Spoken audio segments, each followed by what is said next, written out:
Assalamualaikum warahmatullahi wabarakatuh. Salam sejahtera bagi kita semua.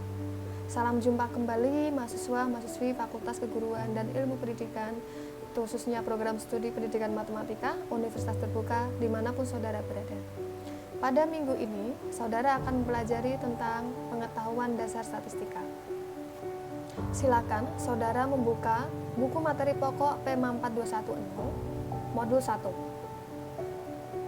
Modul 1 ini terbagi menjadi dua, kegiatan belajar 1 dan kegiatan belajar 2. Kegiatan belajar 1 berisi tentang pengertian statistik dan statistika, macam-macam data, dan pengumpulan data. Kegiatan belajar 2 berisi tentang aturan-aturan pembulatan bilangan dan notasi jumlah.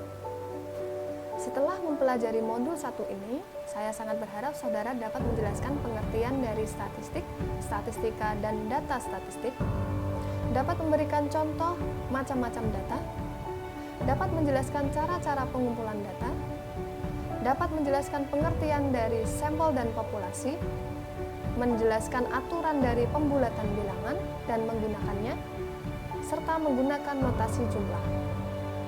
Jangan lupa untuk selalu aktif pada forum diskusi, mengisi daftar hadir, dan mengerjakan tugas dengan tepat waktu. Hindari plagiarisme, utamakan originalitas. Terima kasih atas perhatiannya. Wassalamualaikum warahmatullahi wabarakatuh.